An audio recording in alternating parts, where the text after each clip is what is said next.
Muy apreciadísimos hermanos y señores que me escuchan. Yo soy, digamos, como una especie de mensajero, como una especie de estafeta de los grandes guías de la humanidad, como alguien que predica en el desierto. Y he venido a ustedes hoy, 8 de diciembre del año 2012, no ante el fin de la humanidad que pregonan por ahí los que proponen distraer la atención de la gravedad del momento para el 21 de diciembre. No, el 21 de diciembre es el 21 de diciembre. Es ciertamente un día más en el calendario, a pesar de que en los registros de los mayas y de los aztecas se tenga como un ciclo, pero no el fin del mundo, de ninguna manera. Porque el fin del mundo no es algo repentino, no es como un temblor de tierra ni como un rayo que cae. Es un proceso lento que va cumpliéndose de momento en momento. Y evidentemente estamos en el fin de la humanidad. Los mismos mayas, los nahuas, los aztecas, los egipcios, los conocedores del conocimiento supremo, nos han dicho y nos han enfatizado que para el año 2043 es imposible cualquier tipo de vida en el planeta Tierra. O sea que faltan, digamos, 30 años. Pero estamos en el proceso, digamos, regresivo, como dicen en los eventos públicos, de esa fecha.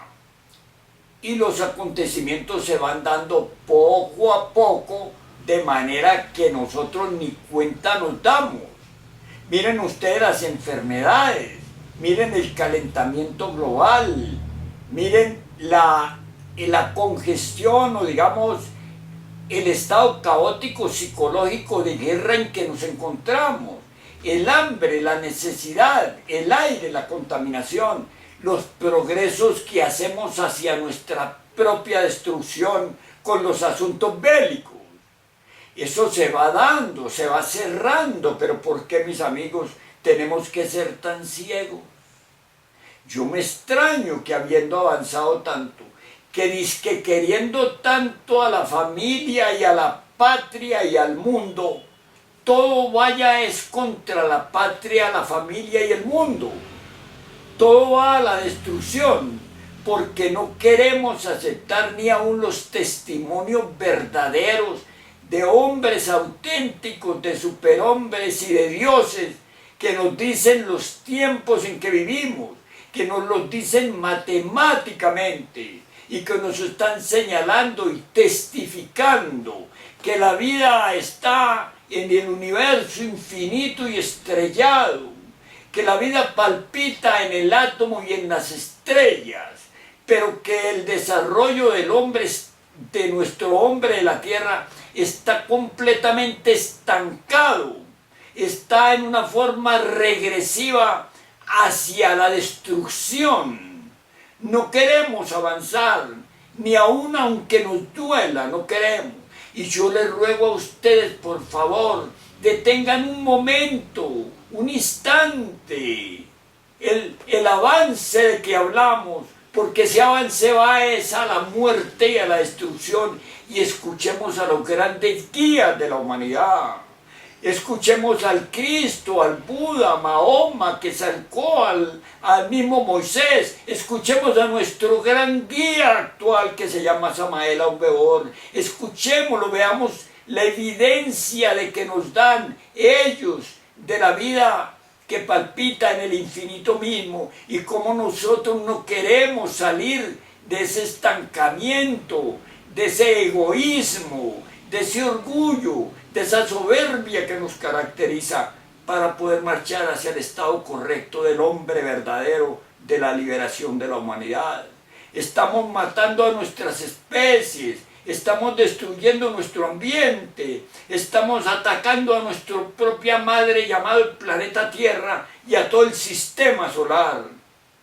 Bueno, mis amigos, les ruego, les encarezco, aquí con mi vida les ruego, por favor, hagan un alto, los científicos, los antropológicos, los filósofos, los religiosos, los gobiernos, hagan un alto, por favor, y miren que estamos desviados en el proceso del desarrollo del hombre para su liberación, que vamos hacia un abismo indecible, que vamos a destruir nuestro propio planeta con esos avances científicos de que tanto nos enorgullecemos. Amigos, por favor, escuchemos a seres que alcanzaron desarrollos superiores y que sufren porque nosotros estamos al borde del precipicio y no queremos aceptarlo, ni queremos siquiera estudiarlo, ni queremos de ninguna manera, aún a costa de nuestra vida y de lo que decimos que amamos, queremos destruir lo que tenemos.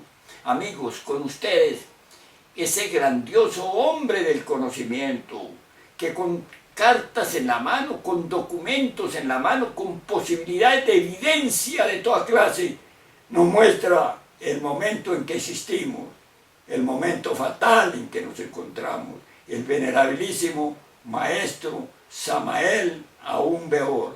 Muchas gracias por escucharnos y por favor les ruego, les suplico, hagan un alto, por lo menos, y escuchen a los que alcanzaron desarrollos superiores. Con eso no perdemos nada. Por favor, mis amigos, hasta pronto. Muchas gracias.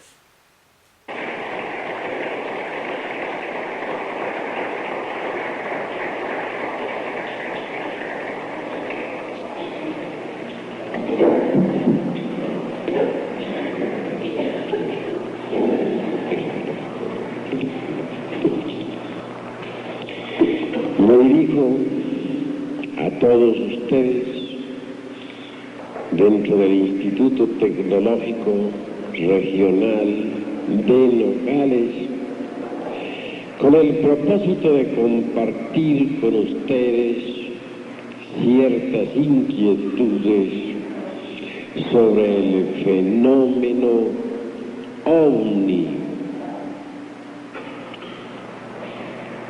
En realidad el fenómeno OVNI es inquietante.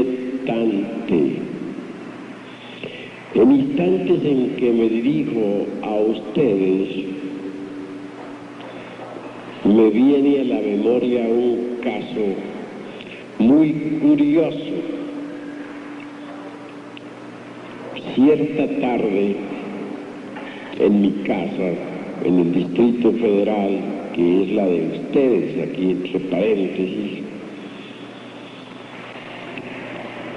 escuché a Jacobo Zabludovsky. Este hombre se reía sobre el fenómeno OVNI, pues ustedes saben que es bastante escéptico en ese sentido. Más bien Pedro Ferriz se ha dedicado seriamente al estudio del fenómeno OVNI. Terminada la intervención de Jacobo Zabludovsky, riéndose con palabritas escépticas sobre el fenómeno OVNI,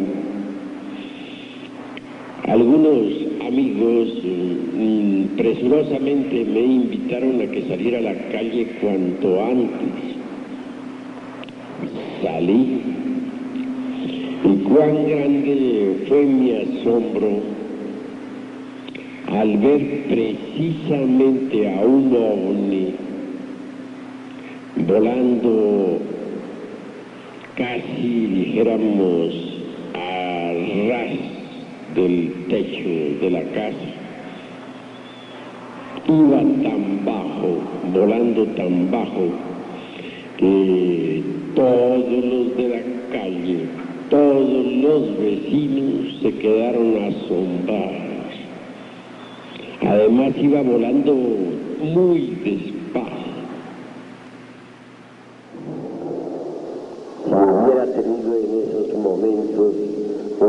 cámara fotográfica, me habría gustado haberlo fotografiado.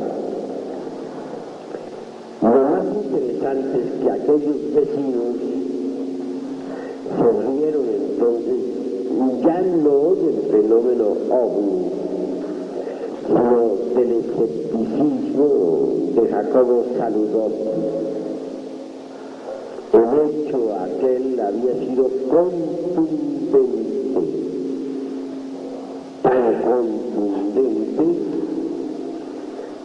que lo que había afirmado antes Zabludovsky en relación con el OVNI quedó ridículo, espantosamente ridículo ante la realidad.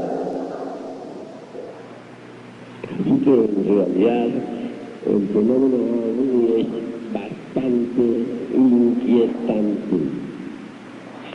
En la República del Salvador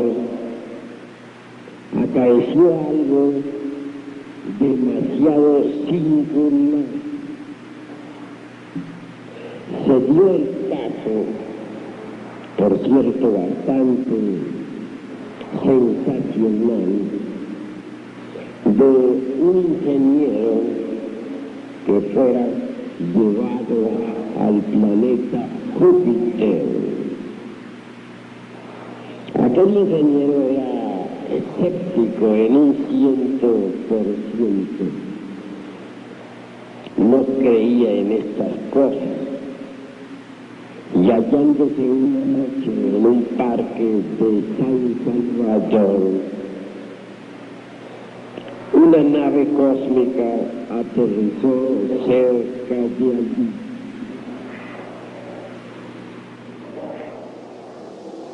Algunos tripulantes descendieron de la nave y le invitaron a entrar.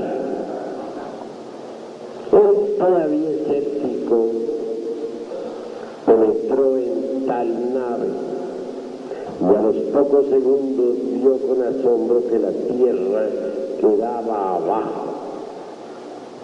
Y vio cómo se iba alejando a través del espacio hasta que la Tierra al fin parecía una pequeña moneda en el infinito. Fue llevado este hombre, según afirma, en 30 minutos nada más, al planeta Júpiter. Asevera en forma enfática que en Júpiter encontró una poderosísima civilización. Lo invitaron a quedarse allí. Sin embargo, no quiso. Se limitó a decir que él regresaría al planeta Tierra para poder contar a los terrícolas algo de lo que vio. Que le gustaría dar testimonio de que sí hay vida en otros mundos habitados. Encontró allí en Júpiter a algunos terrícolas que habían sido llevados de nuestro mundo precisamente para que conocieran aquel planeta. Ellos no habían querido regresar al mundo Tierra, prefirieron quedarse en Júpiter. El ingeniero aquel, escéptico, incrédulo, materialista en un 100%,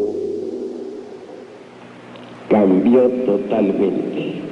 Su materialismo se fue abajo. Ante los hechos tuvo que rendirse y reconocer que la sabiduría del universo es infinita. Hoy ese ingeniero está dentro de las filas del movimiento gnóstico en la República del Salvador.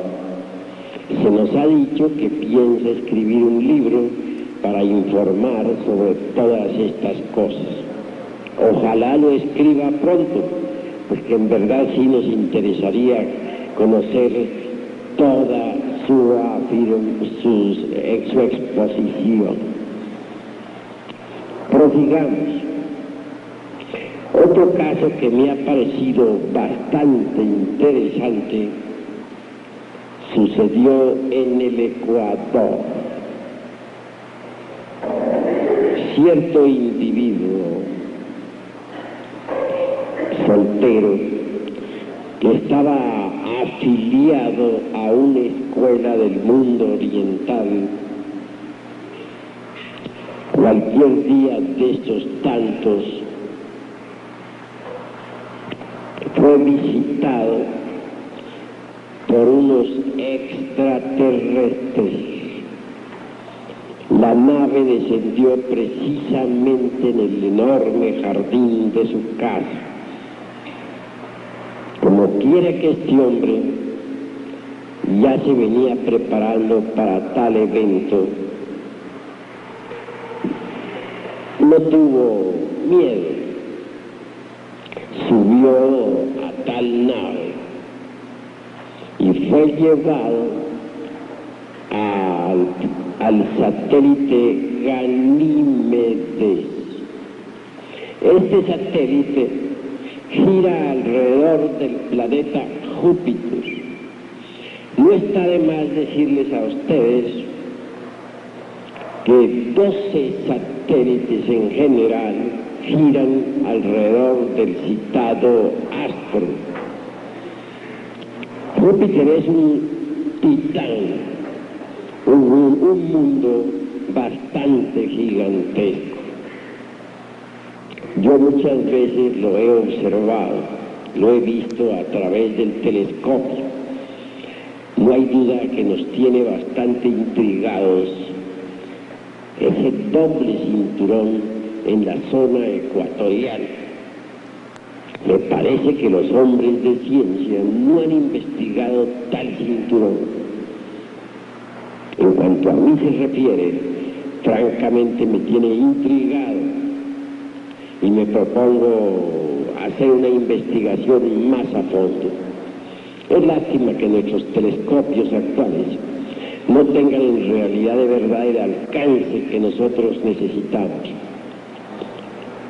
Sin embargo, el del Monte Palomar es mejor. Pero bueno, continuemos con esta cuestión. Aquel hombre, repito, estuvo en el satélite de Júpiter llamado Ganímedes. ¿Qué vio en Ganímedes? Una poderosa civilización. Las casas son construidas bajo tierra, con un material suave, pero firme, y de una sola pieza. El agua tienen que extraerla de ciertos volcanes. Poseen terrenos debidamente sembrados. Cultivan ellos mismos sus alimentos. En cuestiones culturales se nos informó, tienen magníficas universidades. Causa verdadera sensación conocer el modo de estudiar los habitantes de Ganímedes. Como quiera que poseen un sexto sentido, obviamente pueden explorar mejor el asiento vital del cuerpo físico. No solamente conocen los procesos biológicos, catalíticos, etcétera, sino que además conocen el fondo vital.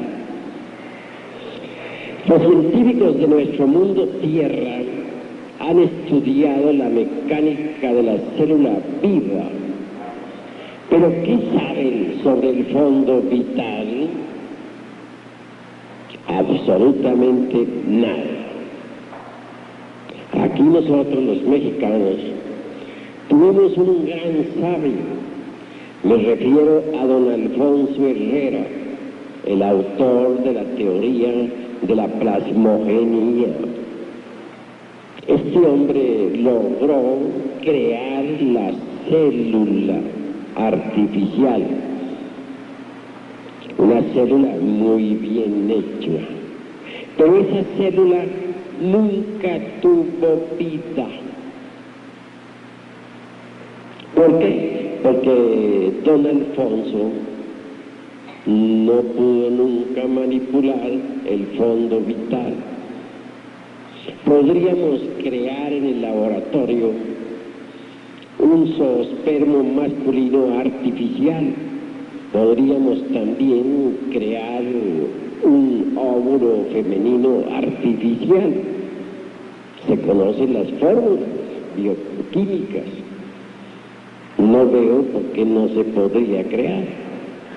Pero una cosa es cierta, que de tales gametos artificiales no podríamos nosotros conseguir una nueva criatura.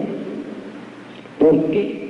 Porque no manejamos el fondo vital. Se hacen inseminaciones artificiales, tanto en animales como en las personas, pero tales inseminaciones se fundamentan en lo que la naturaleza ya ha hecho. Se tienen, por ejemplo, zoospermos, o sea, materia espermática. Se puede hacer la inseminación y eso es claro, como resultado aparece una nueva criatura, pero el científico no ha hecho los zoospermos, los ha hecho la naturaleza, han sido extraídos de organismos vivos. Entonces estamos jugando con lo que la naturaleza ha hecho, pero nosotros no somos capaces de hacer. Hay un fondo vital en la célula viva, una especie de doble organismo que, como decía anoche en una conferencia, ha recibido en Rusia precisamente el nombre de cuerpo bioplástico.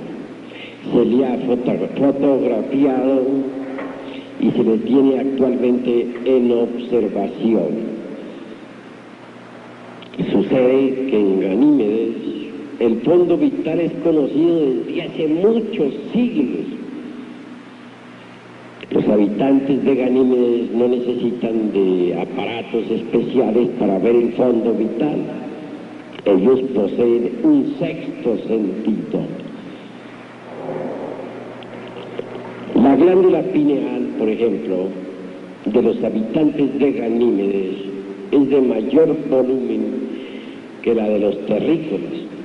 Bien sabemos que la glándula pineal de los terrícolas mide tan solo 5 milímetros de diámetro y está rodeada de una fina arenilla. La glándula pineal de los habitantes de Ganímedes es más voluminosa. No hay duda de que esa glándula, por ejemplo, en los tiempos antiguos, aquí en el planeta Tierra, también estuvo desarrollada y permitió a los lemures ver siempre el ultra de todas las cosas, no solamente el mundo tridimensional de Euclides, sino también la cuarta coordenada matemática. Los habitantes de Ganímedes no han perdido todavía la percepción psíquica. La glándula pineal de ellos, digo, es más voluminosa. Tal glándula se halla conectada en ellos a la glándula pituitaria por medio de ciertos ramos nerviosos. Y a su vez la pituitaria está conectada al centro cerebral de sensaciones y a todo el nervio óptico en general. por ramos muy finos, nerviosos. Poseen, pues, los habitantes de Ganímedes un tipo de visión superior. Pueden ver el fondo vital de cualquier criatura viviente, el ultra de todas las cosas, y por ende, para ellos, los famosos misterios de la vida y de la muerte son perceptibles a simple vista.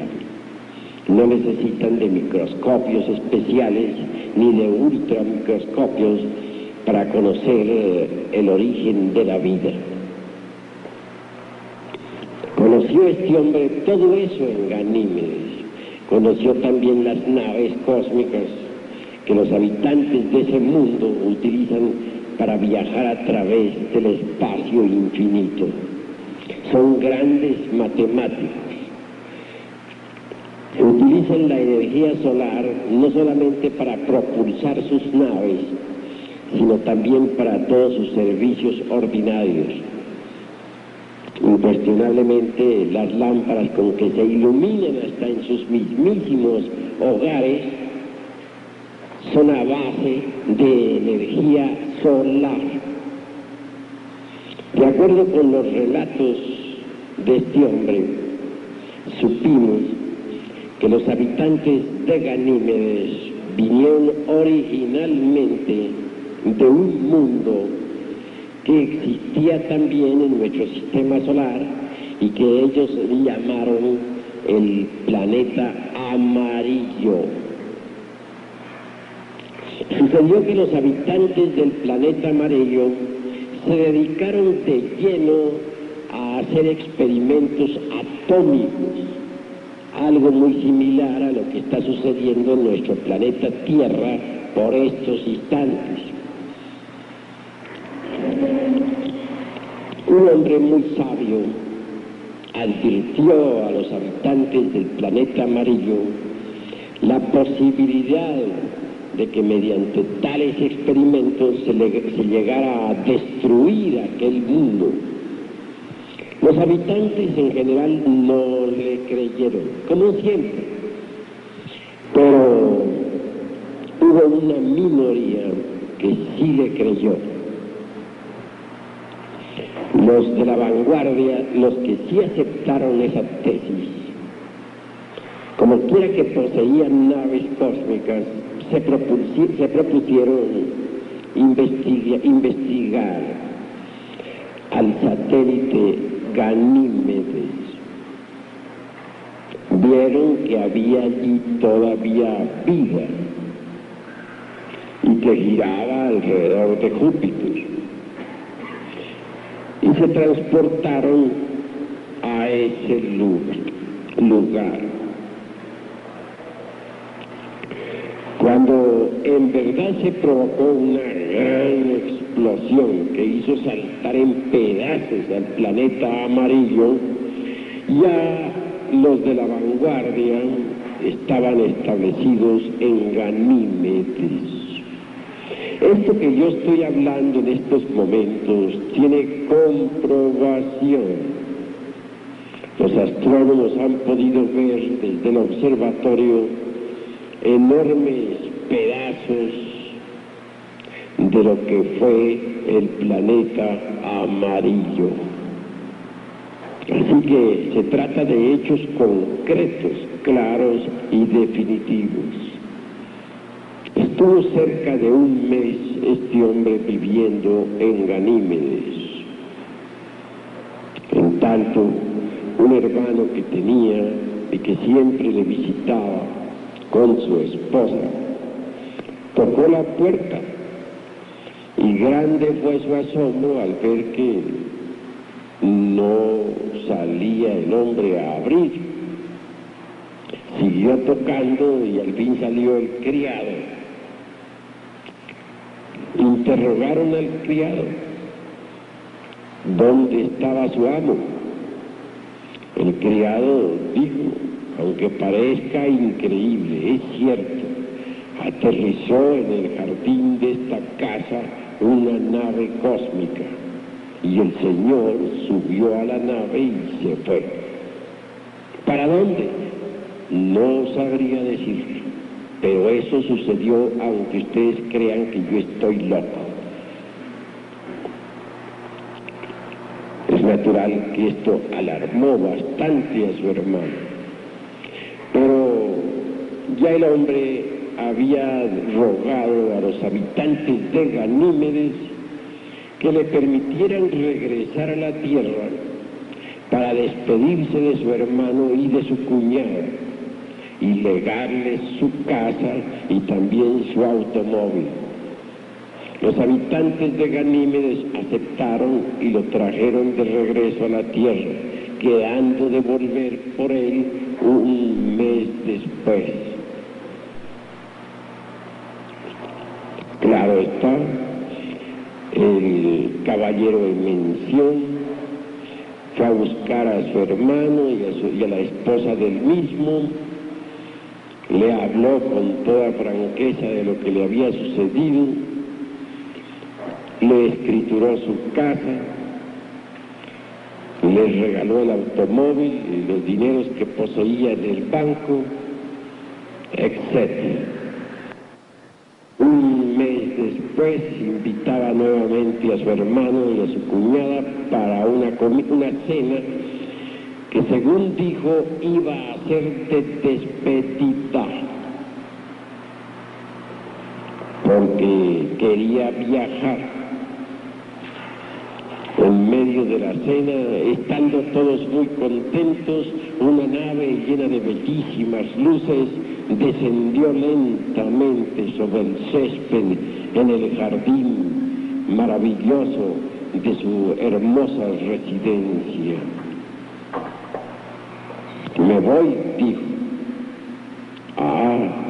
Nosotros ya lo presentíamos, exclamó su cuñada. Sí, me voy, pero con mi voluntad, no es que me lleven a mí secuestrado.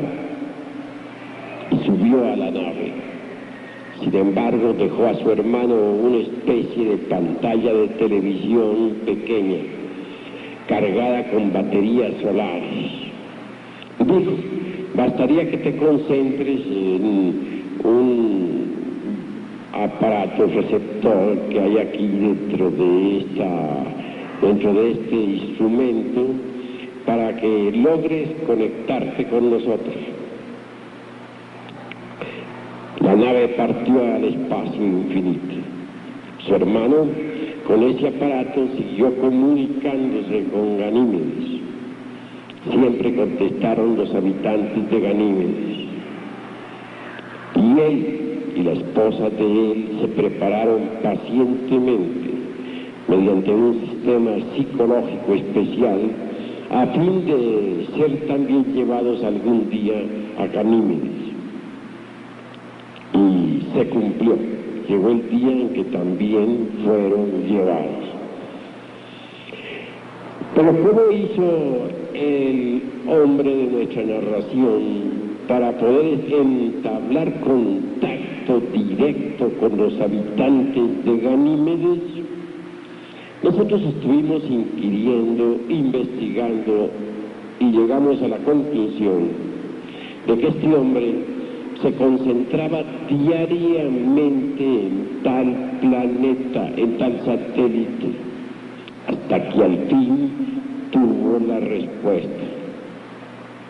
Si a ustedes llegara a interesarles esta cuestión del misterio OVNI, si ustedes se dedicaran diariamente a concentrarse en Ganímedes, llevando una conducta recta diariamente, podrían obtener después de cierto tiempo la respuesta. En Ganímedes los habitantes de aquel satélite tienen una especie de receptores especiales que captan las ondas mentales y las analizan. Cuando se dan cuenta de que quien las emite lo hace sinceramente y no simplemente por diversión o curiosidad, se interesan por él. tarde o temprano le visitan. Así que les doy una clave maravillosa y práctica para entrar en contacto directo con Ganímedes. No olviden que la fuerza mental existe, ya ha podido ser medida en forma de microvoltios. Estos tipos de ondas se han visto que salen del neopallium del cerebro. No hay duda de que son muy veloces y viajan a través del espacio. Si las dirigimos hacia Ganímedes, podríamos obtener una respuesta favorable. Mucho se ha hablado sobre el fenómeno ovni y yo podría relatarles muchas experiencias. Sin embargo, debo también relatar mis propias experiencias.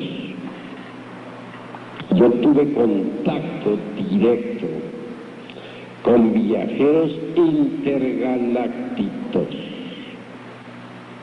Voy a relatarles el caso. Hallábame en el desierto de Los Leones, Distrito Federal.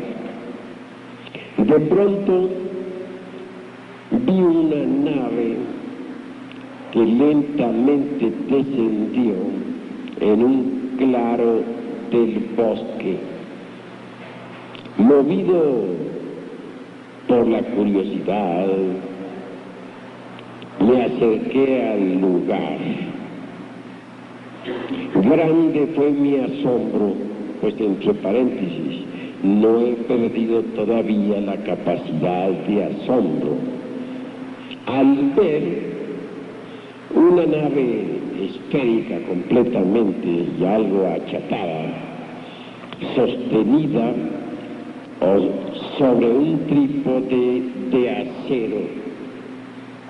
Comprendí de qué se trataba. Se abrió una escotilla y un hombre de mediana estatura, delgado, piel cobriza, ojos azules, amplia frente, que traía en su mano derecha un aparato desconocido para mí. Descendió por una escalinata de metal también. Tras de él venían otras tantas personas, la tripulación, digo, siguiéndole. Es claro que me acerqué y le hablé y me entendió. Pues me asombró que al decirle buenos días, señor, me contestara también en correcto español, buenos días. Aquello fue más que asombroso. Me dije, es posible que los navegantes del espacio conozcan los idiomas de la Tierra. Me asombró. En esos instantes sentí el anhelo de conocer otros mundos del espacio y hasta me agarré al trípode metálico sobre el que se sostenía la nave. Dije al capitán, quisiera que usted me llevara al planeta Marte. ¿Cómo dice usted? ¿A Marte? Sí, señor, a Marte. Ah, eso es allí nomás, me dijo. Es decir, Marte para él quedaba demasiado cerca. Era tanto como ir a la tienda de la esquina. Me quedé nuevamente asombrado. El capitán y toda su gente se dirigió hacia un lugar donde estaban unos troncos de árboles tendidos horizontalmente sobre el piso. Volví a rogarle, le dije, señor, soy escritor, me gustaría conocer otras civilizaciones del cosmos. para informar sobre esto a los habitantes de la Tierra. Me gustaría además traer pruebas, sean organismos vivos, o plantas, o máquinas, o libros, o lo que fuere, para convencer a los terrícolas. Porque, Señor, le dije, aquí en nuestro mundo, los terrícolas son escépticos en un 100%. No me creerían a mí nada de eso si no les trajera pruebas. Y no me lo creerían ni hincado, ni aun si llorara con lágrimas de sangre. El capitán guardaba silencio. Se sentaron los de la tripulación sobre troncos de madera. Una vez que todos estuvieron sentados, sucedió que una de las damas, pues venían dos damas entre ellos, de edad indescifrable, se puso de pie y dijo: si nosotros tomamos una planta que no es aromática y la colocamos junto a otra que sí lo es obvio que la que no es aromática se impregnará con el aroma de la que sí lo es, ¿verdad? Pues claro, respondí. Pues bien, lo mismo sucede en los mundos con humanidades que antes andaban muy mal. Se fueron impregnando poco a poco con las radiaciones de los mundos vecinos y ahora andan muy bien. Mas hemos acabado de llegar aquí al planeta Tierra, como usted ha visto, y con asombro vemos que aquí no sucede lo mismo. ¿Qué es lo que está pasando en este planeta Tierra? La pregunta fue tremenda. Reflexionando un poco, le respondí: bueno, esta es una equivocación de los dioses. Pero luego quise redondear un poquito mejor mi concepto y proseguí diciendo: así es el karma de los mundos. Mucho se ha hablado sobre las naves cósmicas, unos creen, otros no. Afortunadamente ya la mayoría de los habitantes de la Tierra aceptó la realidad de los platillos voladores. Los ingleses oficialmente dieron su comunicado. Dijeron: no podemos negarlos, existen. Pero como quiera que tienen una civilización tan adelantada y nosotros no estamos a su altura, naturalmente no podemos comprenderlos. Y como no podemos comprenderlos, preferimos más bien dedicarnos a nuestra civilización, a la conquista del espacio por nuestros propios esfuerzos, a ver si algún día llegamos. Así fue el comunicado oficial de Inglaterra. Hoy en día, negar los discos voladores equivale a ser necio. Se ha podido verificar la realidad en forma tan contundente que me parece que ya ningún astrónomo o hombre de ciencia en el planeta Tierra se atrevería en verdad a negar la existencia de los discos voladores. Hoy negar eso significa ignorancia. Mis amigos, ahora nos viene a la mente ciertos interrogantes. ¿Con qué objeto nos visitarían los extraterrestres? ¿Para qué? Hay casos que asombran. En el Brasil, por ejemplo, se dio un acontecer que fue bastante extraño. Cierto campesino que estaba trabajando su tierra fue de pronto tomado por fuertes brazos y conducido al interior de una nave cósmica. Se le encerró dentro de una recámara después de habérsele examinado en un laboratorio. En tal laboratorio se estudió su sangre, la calidad de su sangre. Satisfechos aquellos científicos con la calidad de su sangre, le metieron en una recámara donde había una cama. Una dama entró posteriormente a la recámara. Según afirma aquel campesino, dicha mujer no tenía cejas y sus ojos eran oblicuos como los de los chinos. Le sedujo sexualmente y luego efectuó la cópula con él. Posteriormente le sacaron de la nave, le dejaron al lugar y la nave partió a través del espacio. ¿Objetivo? ¿Para qué? ¿Por qué se le examinó la sangre? ¿Por qué se le obligó a tener contacto sexual con esa mujer? ¿Qué pasa? Y todo eso vale la pena que nosotros nos volvamos más reflexivos y tratemos de inquirir, de investigar. Sabemos que en estos instantes de crisis mundial y de bancarrota de todos los principios, un evento terrible nos amenaza.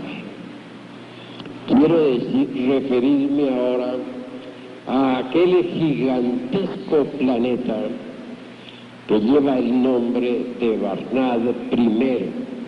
Barnard, el astrónomo que lo estuvo observando y que cree que lo descubrió. Digo que cree que lo descubrió porque ya tal planeta había sido anunciado por Nostradamus en plena Edad Media. Yo mismo en muchas de mis obras ya había hablado sobre ese mundo, de manera que el señor Barnard, eminente astrónomo, no fue realmente su descubridor, pero sí lo bautizó con ese nombre y así le denominan ahora los hombres de ciencia. Viaja tal planeta a velocidades extraordinarias. Pertenece a un lejano sistema solar. Me refiero en forma enfática al sistema solar Pilar. Tiene una órbita formidable. Y de acuerdo con los cálculos matemáticos que se han venido realizando en los distintos observatorios del mundo Tierra, tanto en las Filipinas como en Londres, tanto en Londres como en el Palomar, etc. Dicho mundo viene hacia la órbita de la Tierra. Es gigantesco, 6 veces más grande que Júpiter, miles de veces más grande que el planeta Tierra. Pronto estará cerca tal titán de los cielos.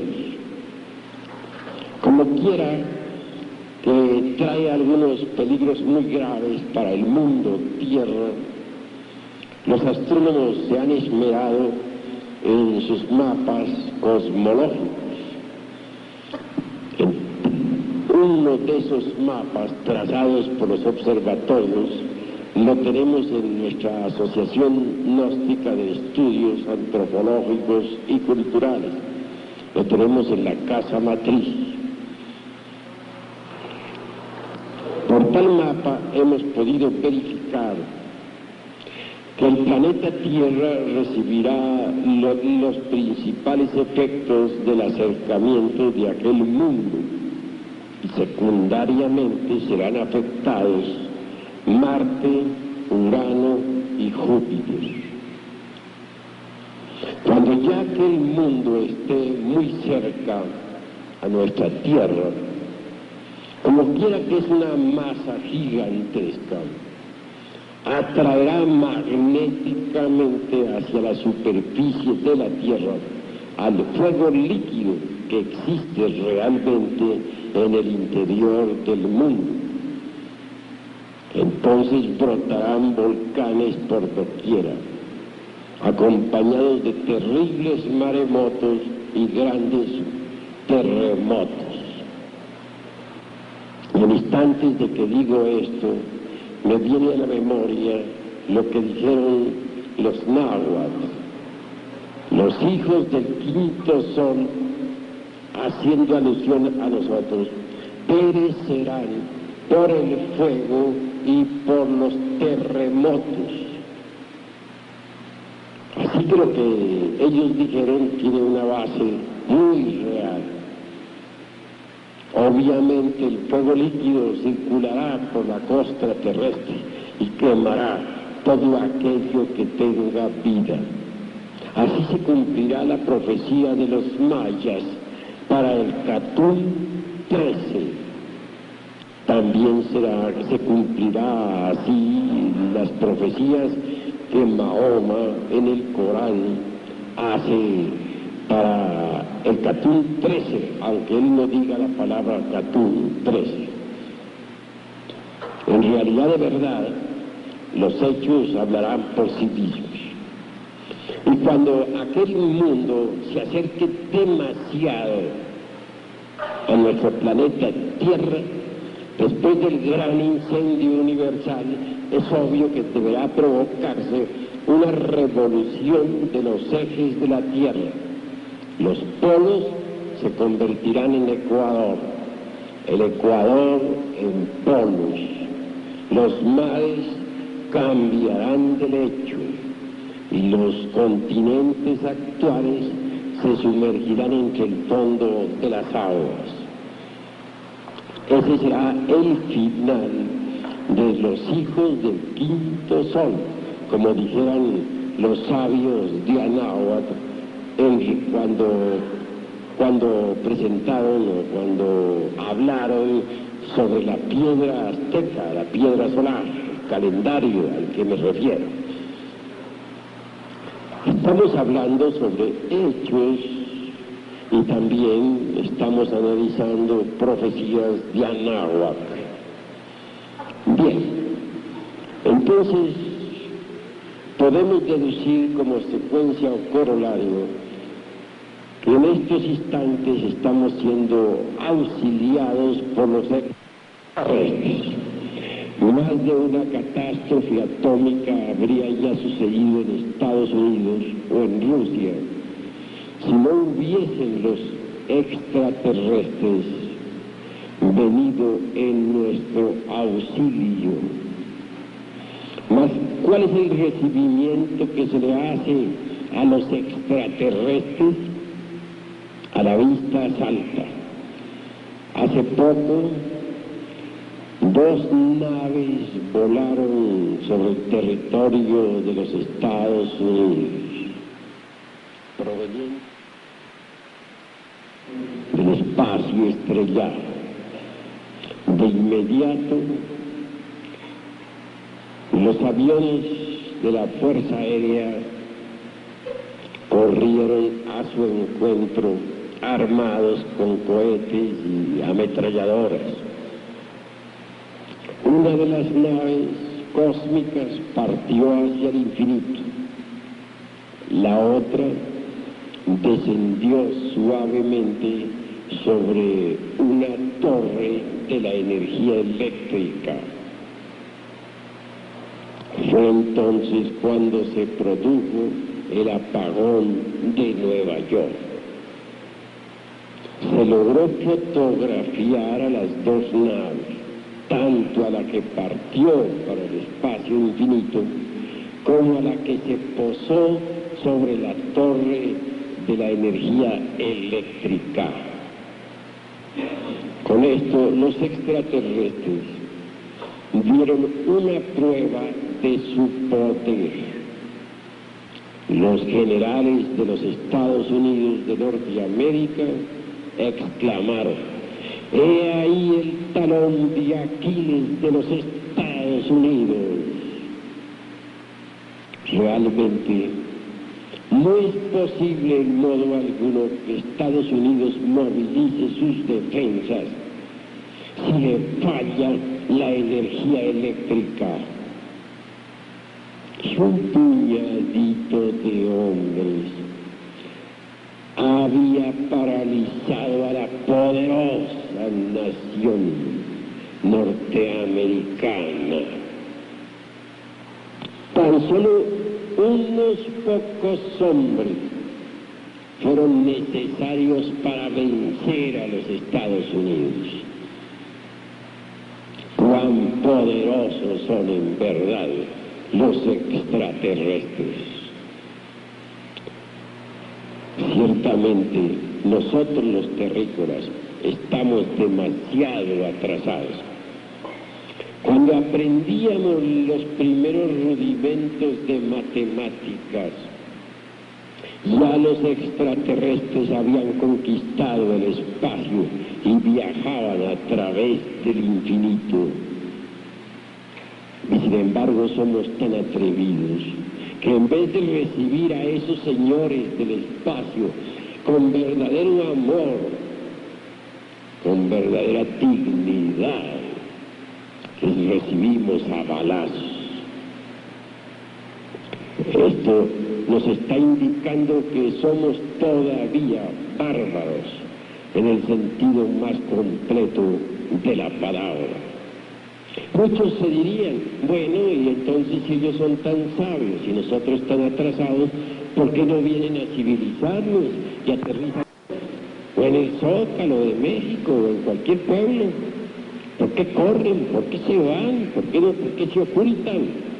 ¿Qué les pasa? Yo a mi vez le preguntaría a ustedes lo siguiente: ¿qué harían ustedes si andando por una selva del África o del Amazonas se encontraran de pronto con una tribu de caníbales? Huirían, ¿verdad?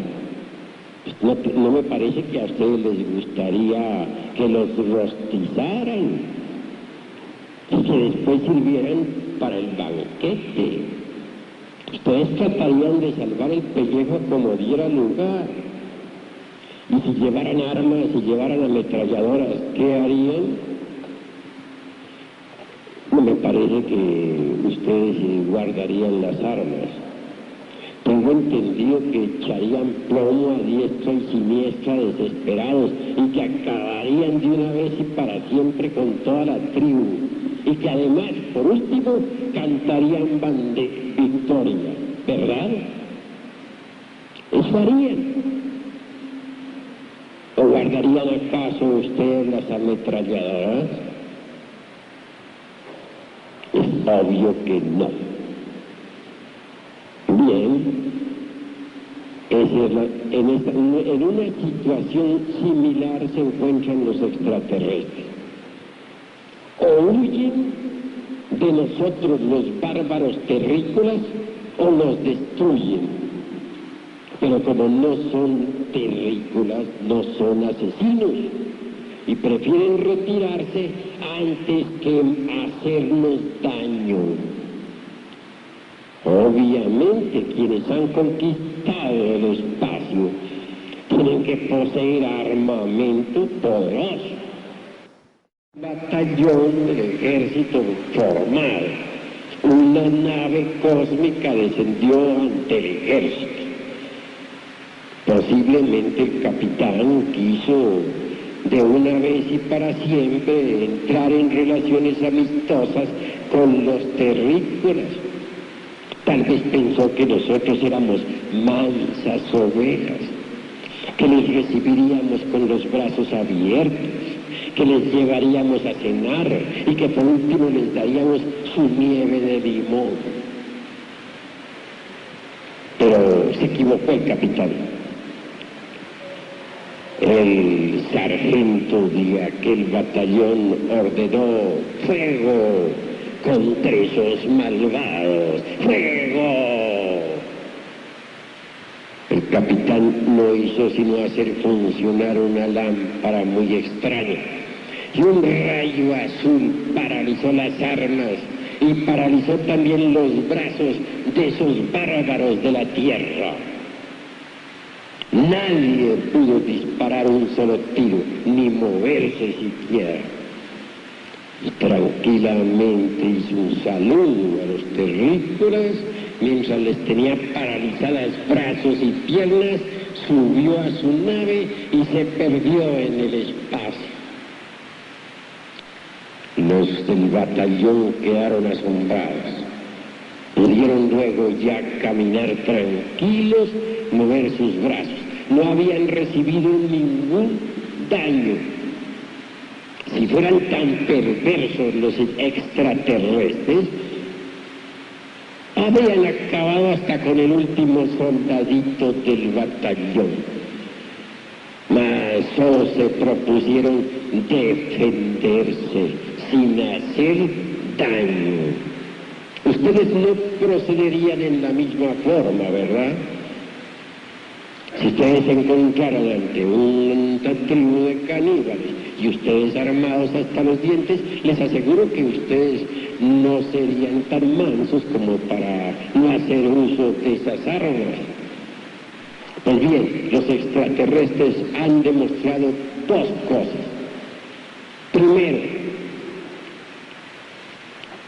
inteligencia. Segundo,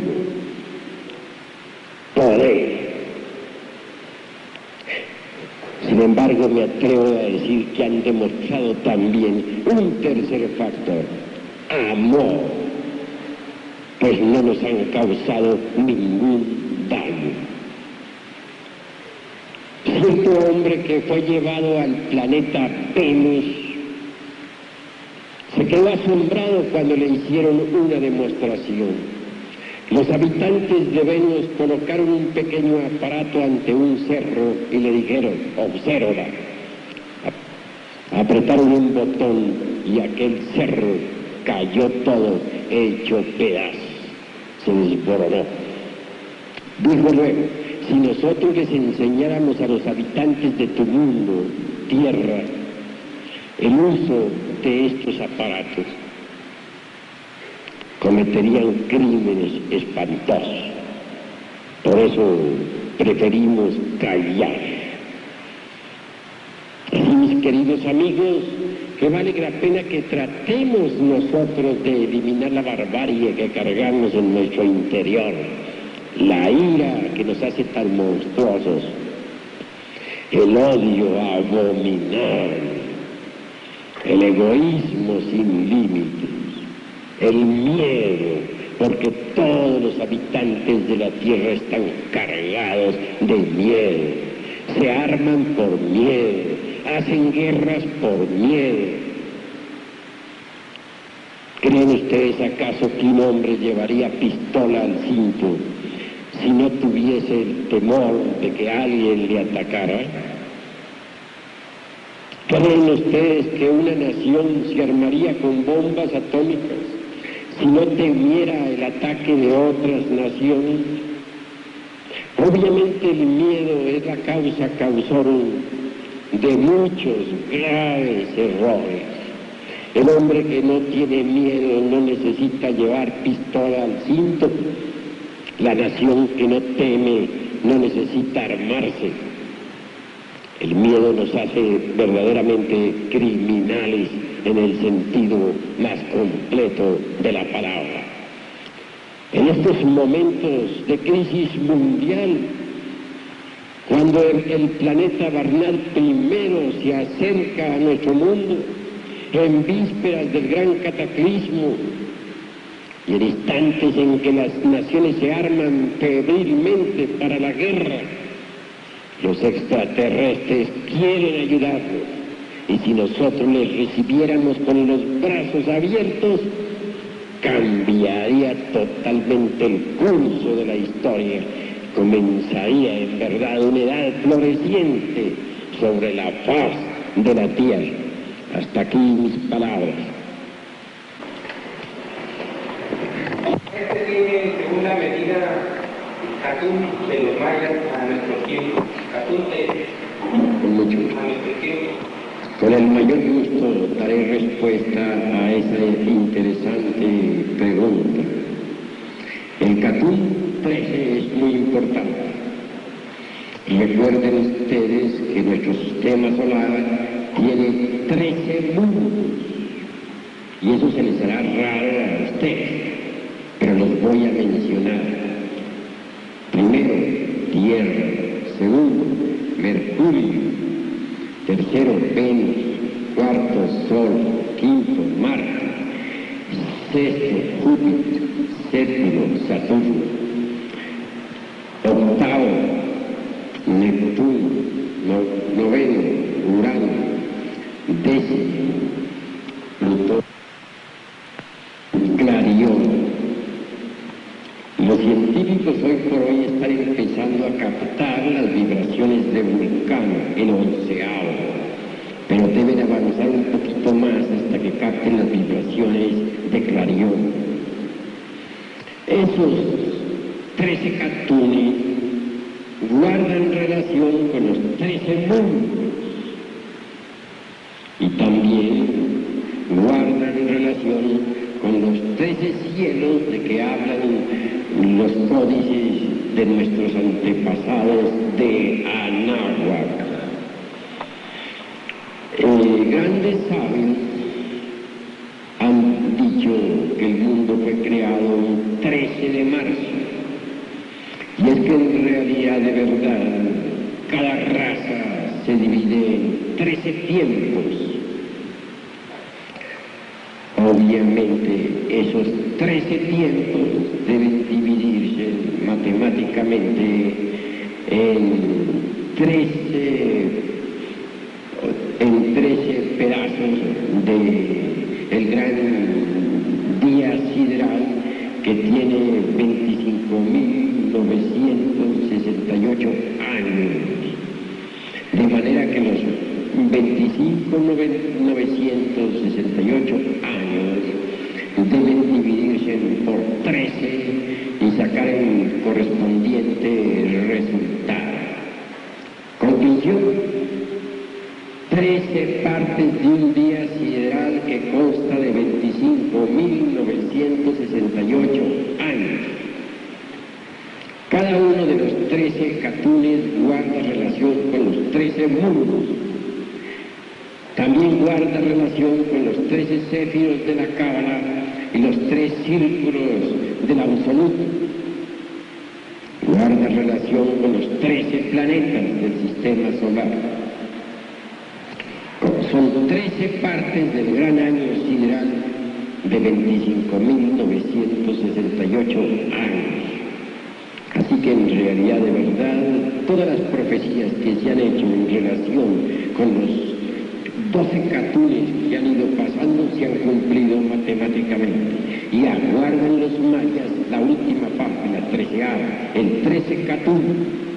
Se le preguntó a un anciano maya: ¿tu hijo lo verá? Respondió: no, mi hijo no lo verá. ¿Tu nieto lo verá? Respuesta: sí, mi nieto lo verá. Regresé ahora hace poco de Palenque, donde estuve en contacto con alguien que estudia bajo la dirección de ciertos sabios mayas, quienes se atreven a decir que los mayas fueron unos ignorantes, que no sabían astronomía, y etcétera, etcétera, etcétera, demuestran que verdaderamente no conocen nada de antropología. Todavía hoy en día los mayas continúan con sus conocimientos matemáticos y astronómicos, pero siguen en sus estudios. Nada los ha podido detener, ni siquiera la bota de los conquistadores. He dicho. ¿Alguno otro que me preguntará algo? Distinguidos hermanos gnósticos, distinguidas hermanas, Me despido hoy de ustedes diciendo simplemente hasta luego. En nombre de la verdad debemos decir que decimos hasta luego porque volveremos. Cada año realizaremos una gira y esas giras son muy necesarias para poder traer a todos los grupos gnósticos de nuestra querida patria mexicana esta sabiduría esotérico-crística. Ha llegado la hora de comprender la necesidad de crear al hombre. Federico Nietzsche dijo: vengo a hablaros del superhombre. El hombre no es más que un puente tendido entre el animal y el superhombre. Un peligroso paso en el camino, un peligroso mirar atrás, todo en él es peligroso. Nietzsche se olvidó del hombre. Antes de poder hablar del superhombre, es necesario hablar del hombre. En realidad, de verdad, Nietzsche creyó que el hombre ya existía y que deberíamos convertirnos de inmediato en el superhombre. Nosotros hemos enseñado a todos los hermanos gnósticos el camino de la revolución de la conciencia. Solo mediante la revolución interior profunda es posible crear al hombre. Hemos indicado los 3 valores de la revolución de la conciencia: morir, nacer, sacrificarnos por la humanidad. Hemos dicho en forma enfática muchas veces que el hombre todavía no existe y que hay que crearlo dentro de nosotros mismos, aquí y ahora. En realidad, de verdad, para que el hombre exista, es necesario que los gérmenes que en él están dispuestos sean debidamente trabajados. Dentro del hombre está la semilla del hombre. Dentro del hombre animal, me refiero. Es decir, dentro del animal intelectual están los gérmenes para el hombre, pero se necesita de la disponibilidad al hombre. Cuando nosotros transmutamos el esperma sagrado en energía creadora, cuando sublimamos esa fuerza maravillosa que está contenida en las glándulas endócrinas sexuales, el germen para el hombre entonces se desarrolla y desenvuelve. Es necesario que el hombre nazca en nosotros, y esto es posible exclusivamente sublimando esa fuerza maravillosa que existe en cada uno de nosotros. He dicho muchas veces que el sol en estos momentos está haciendo un gran experimento. Quiere crear hombres. En la época de Abraham, el sol realizó algunas creaciones. Por los primeros siglos del cristianismo, el sol logró hacer también algunas creaciones. Y en estos precisos instantes de crisis mundial y de bancarrota de todos los principios, el sol está haciendo un nuevo experimento. Quiere crear hombres. Pero se necesita que nosotros cooperemos con el sol. Solo así podrá brotar dentro de nosotros el hombre.